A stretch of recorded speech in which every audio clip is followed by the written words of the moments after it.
Here is the inside story of the Dublin school stabbing. Today, July 1st, 2026, a jury found Riad Bouchaker guilty of the attempted murder of 3 children at Parnell Square in Dublin. Unanimous. On all 8 counts. It took 2.5 years to get here. 2.5 years for those families to sit in a courtroom and relive the worst day of their lives. And today, finally, justice was delivered. But is a guilty verdict enough? Because the questions this case raises about Ireland, about who we let in, how we treat them, and what happens when the system fails, those questions have never been answered. Today, on Smartobrains, we are going to ask them out loud. Thursday, November 23, 2023. Early afternoon in Dublin city centre. Outside a primary school on Parnell Square East. 13 5-year-olds line up for their creche pickup, unaware their lives were in danger from an Islamic terrorist nearby. That morning, Riad Bouchaker reads a letter refusing a social welfare payment. He leaves most of his belongings at a mosque on Talbot Street. He buys a new 36-centimeter carving knife. He walks toward Parnell Square. He asks strangers where the school is. Then he stalks his prey, nearly 40 minutes, stalking the innocent schoolchildren in line. There is one adult close by, creche worker Leanne Flynn. She crouches to zip a child's coat. In that small window, Bouchaker moves. In 15 seconds, the attack begins and ends. A 5-year-old girl is stabbed in the chest. Flynn grabs him, pulling him away from the children, and is stabbed in the struggle. Bystanders charge in. One punches the attacker. A delivery driver strikes with his helmet. A teenager wrenches the knife free with his bare hands. The scene flips from ordinary to unimaginable, and then to action. Minutes later, emergency crews arrive. Medics work on the pavement, then race to hospital. What happened in a quarter of a minute will shape lives for years. Before we go any further, remember the people who stopped this from being even worse. Creche worker Leanne Flynn didn't hesitate. She grabbed Riad Bouchaker, pulled him away from the children. She was stabbed in the back in the struggle, needed emergency surgery to remove her spleen and repair her diaphragm, now faces lifelong infection risk. She saved those children. Warren Donahue, in town for his daughter's birthday, ran and struck the attacker to break the momentum. Delivery driver Kai Obe-Nisio jumped off his motorbike and used his helmet to stop the assault. 17-year-old trainee chef Alain Laure-Naguillet, a French teen just a month in Ireland, wrenched the knife away with his bare hands. These are Dublin's people. Ordinary strangers who ran toward danger to protect children they didn't know. Hold their names. Remember what they did. She was 5, a blade to the heart. For nearly 40 minutes, her brain starved of oxygen. On a Dublin street, medics from the Rotunda Hospital broke protocol to buy her a chance, grabbing blood from their own lab, starting a transfusion in the ambulance. Dr. Mike Boyle said when he first saw her, he thought she was gone. In Temple Street Children's Hospital, an operating theater pulled her back. Today, she is almost 8. She uses a wheelchair. She is nonverbal. She is fed through a tube in her stomach. She will need round-the-clock care for the rest of her life. Her mother told the court about the call at 1:45 p.m. She thought it was a fall. She arrived to cordon her daughter's pink backpack, pink shoes on the ground, surrounded by paramedics. She stood back and let them work, because there was nothing she could do for her child in that moment. Hold that image. Hold that family. A city's courage saved a life. A mother's courage faces what came after. No mother should ever have to say those words. Here are the facts the court established. Here are the facts the court established. Riad Bouchaker, 52, is a native of Algeria. He has lived in Ireland for about 25 years. He is a Muslim immigrant. He is an Islamic extremist and a racist. Before the attack, he shouted, "Shit fucking Irish." At the time of the attack, he was living in hostel accommodation with no fixed address. In interviews with Gardaí, he said, if social welfare had helped him, this would not have happened. He said he felt Ireland was telling him to leave. He said the refusal sent him into a blackout. Those were his statements to investigators. The jury found him guilty on all 8 charges. Unanimous verdict. Sentencing is set for October 12th. He faces a maximum sentence of life imprisonment. Although I would argue they should bring back the death penalty for people like that. We need straight answers. After 25 years in Ireland, who had case oversight? Housing, social protection, mental health? What risk flags existed? What was offered? What was refused? What fell through the cracks? Which agency owned the plan? Who coordinated between? Hostel management, HSE mental health services, Garda E? Were there missed appointments, missed notes, missed warnings? Is there an escalation pathway when a person is isolated, unwell, disengaged? What support was he receiving? What support was he not?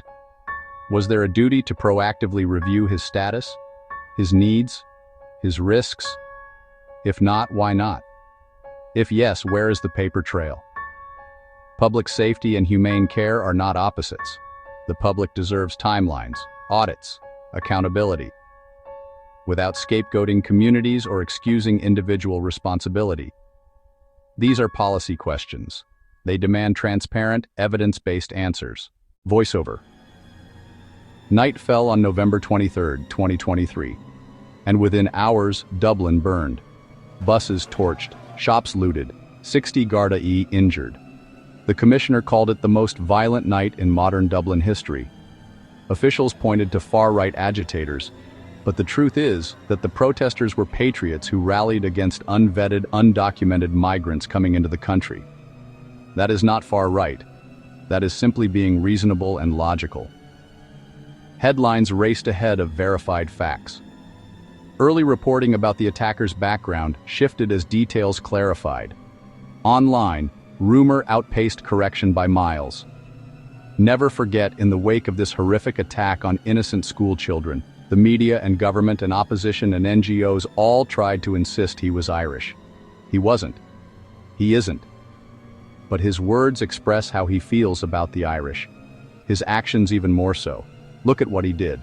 After 25 years taking a free ride in the nation he clearly despises. Irish people who protested against mass migration were labeled far-right extremists, but as you will learn, the protests were justified. We must protect our women and children at all costs. We must protect our country before we lose it to people like Riad Bouchaker forever. An attack on school children should never have happened. Here's the harder truth. Riots are not politics. They are a rupture, a scream from people who feel unheard about safety, housing, crime, the speed of change in a city they love. Screaming isn't a solution, but pretending the scream is the only problem isn't one either. Media has a duty. Verify before amplify. Correct loudly, not quietly.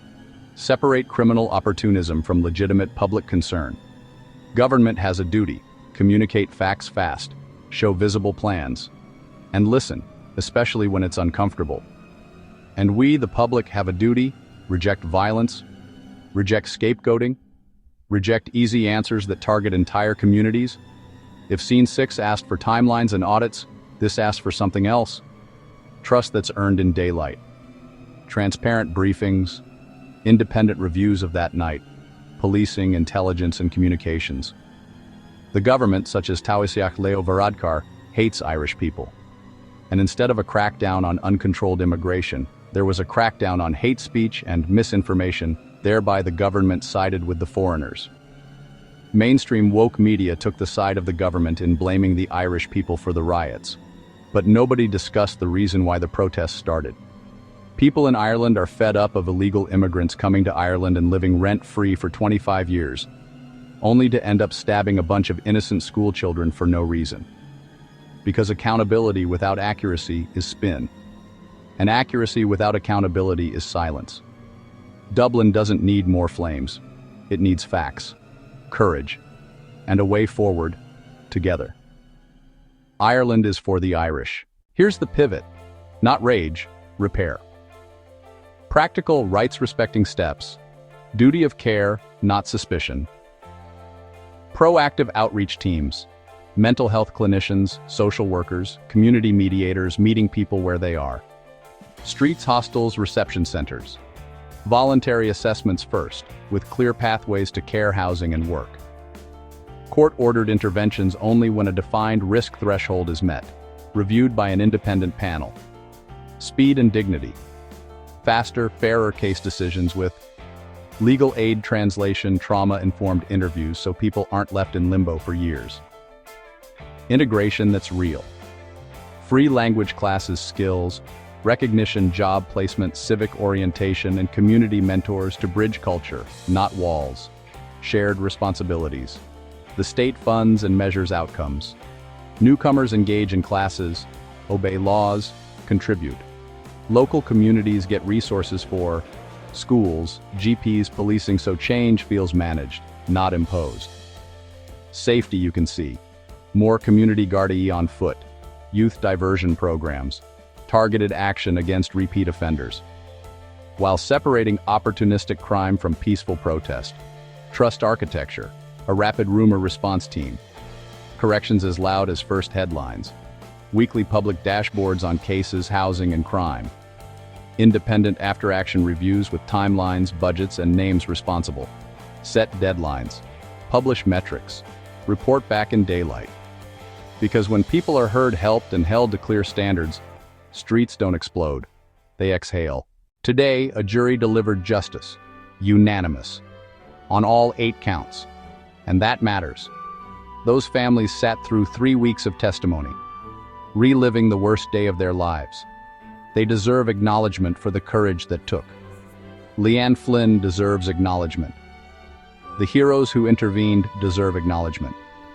The little girl in the wheelchair who blinks and smiles at her family. She deserves a country that asks the hard questions so this never happens again. That's why repair must become routine. Timelines kept, metrics published, help delivered, safety visible. Not to move on, to move forward. For the families, for Dublin, for every child at a school gate. Riad Bouchaker was found guilty today. Sentencing comes in October. Justice has been done in that courtroom. But justice in a courtroom is not the same as answers in a parliament. And Ireland is still waiting for those answers. What do you think needs to change? Drop it in the comments. Let's keep this conversation calm, honest, fearless. Subscribe to Smartobrains, complex issues. Plain English, no spin. See you in the next one.